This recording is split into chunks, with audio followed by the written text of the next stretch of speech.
Namaste everyone, my name is Devi Pratiksha and today we are going to practice Vrikshasana, also known as Dhruvasana. Vriksh means tree, so we're going to be like a tree in this asana. You'll understand later.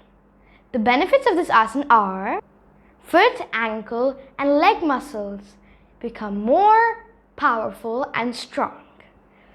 Now these days our exams are going to start and we study but we can't focus. So this asana is really good for focusing. So let's start. For Vrikshasana, first you have to stand straight, then slowly bring your leg up like this. Concentrate at one point, then slowly bring your hands up in Namaskar position.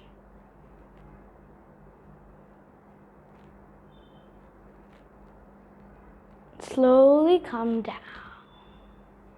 Let's do this from the other side now.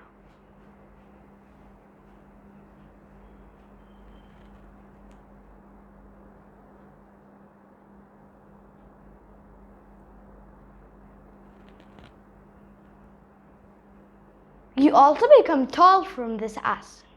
You can do this asana 3 times every day. Bye. See you next time. Namaste.